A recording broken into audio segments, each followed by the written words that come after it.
ট্রাম্পের খাতির যত্নে কোনো কমতি রাখেননি শি জিনপিং। নজিরবিহীন সম্মান জানানো হয়েছে মার্কিন প্রেসিডেন্টকে। কিন্তু এই সফরে দুই দেশের ঝুলিতে কি এলো?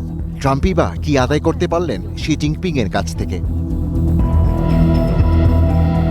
বিশ্লেষকরা বলছেন, এই সফর শেষ পর্যন্ত যতটা গর্জেছে ততটা বসেনি, না যুক্তরাষ্ট্রের জন্য না চীনের জন্য। যখন প্রাপ্তির খাতা শূন্যই থাকে কূটনীতিতে, তখন খোঁজা হয় প্রতীকী ইঙ্গিত। সামগ্রিকভাবে এটি অনেক বেশি প্রতীকী ছিল বলেই মনে হচ্ছে।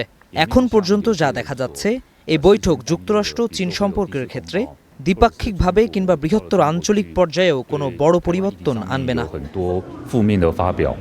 দুই নেতার বৈঠকে উঠে এসেছে অনেক কিছুই।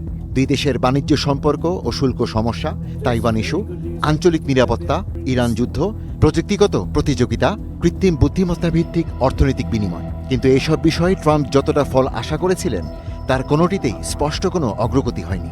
ইরান যুদ্ধ থামাতে চীনের সরাসরি কোনো প্রতিশ্রুতি মেলেনি। শুল্ক, প্রযুক্তি নিষেধাজ্ঞা কিংবা নতুন কোনো কৌশলগত চুক্তিতেও কোনো অগ্রগতি নেই। ট্রাম্পের গেল বছরের শুল্ক যুদ্ধ যে অবিশ্বাসের বীজ বপন করেছিল, সেই প্রেক্ষাপটে আপাতত একটা স্থিতিশীল সম্পর্কই দিন শেষে প্রাপ্তি।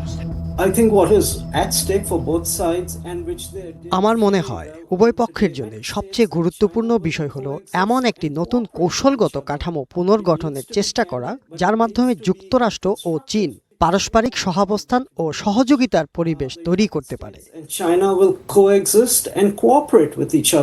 তবে ট্রাম্পের সফর শেষে আশাবাদী বেজিং এর কিছু বাসিন্দা।